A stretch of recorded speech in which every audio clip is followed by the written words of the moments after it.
মৃত ব্যক্তির মৃত্যুর পর সর্বপ্রথম যে আওয়াজটা শুনে তা হচ্ছে ইন্না লিল্লাহি ওয়া ইন্না ইলাইহি রাজিউন। শুরুতেই মৃত ব্যক্তি বুঝতে পারে না যে সে মারা গেছে। সে মনে করে যে সে তার মৃত্যুর স্বপ্ন দেখছে। সে কাঁদছে, তাকে গোসল করানো হচ্ছে, নিজেকে গাঁটছড়া করছে, নিজেকে পরিষ্কার করানো হচ্ছে, গোসল করানো হচ্ছে, কবরে নামানো হচ্ছে। যখন তার দেহের উপরে বাঁশের কঞ্চি আর মাটির স্তূপ পড়ে থাকে তখন তার স্বপ্ন ভঙ্গ হয়। তখন সে চিৎকার করে বলতে থাকে, কিন্তু তার চিৎকার কেউ শুনতে পায় না।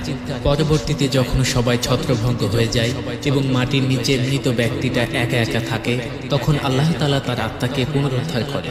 সে তার চোখ খুলে এবং খারাপ স্বপ্ন থেকে জেগে ওঠে। প্রথমে সে খুশি এবং কৃতজ্ঞ যে মহান প্রভু তাকে যা দেখিয়েছেন তা কেবলমাত্র একটি স্বপ্ন ছিল আর কিছুই না, এবং এখন সে ঘুম থেকে জেগে উঠেছে। তারপর সে তার সমস্ত শরীরে স্পর্শ করে যে